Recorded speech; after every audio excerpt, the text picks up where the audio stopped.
Isang kaibigan, kwento ni Tinday Sara Duterte.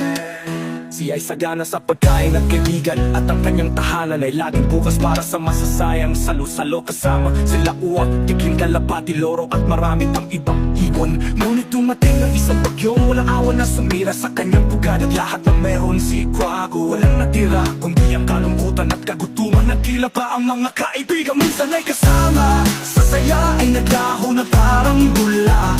Sa kanyang pag-iisa nagpapag ang kanyang damdamin sa kanyang sinabi. Isang araw, habang siya'y nagmumukmok sa ilalim ng kalbong puno, isang pamilyar na anino ang lumapit. Si Loro na may mga papak na kumikinang sa patak na ulan ay dumapo sa tabi ni Quago.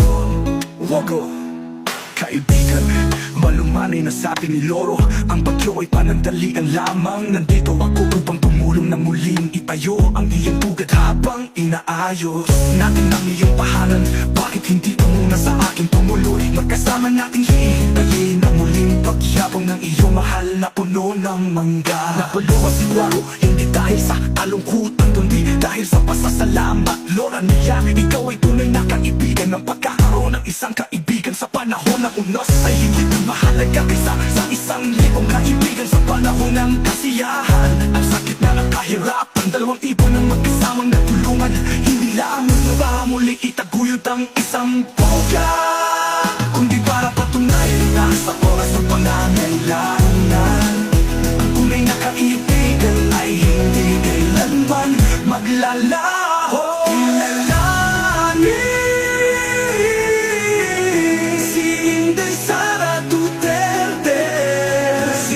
Sara ang ika-15 pangalawang Pangulo ng Pilipinas. Siya rin ay naging alkalde ng lungsod ng Davao at kalihim na kagawaran ng edukasyon. Siya ay isang tunay na kaibigan,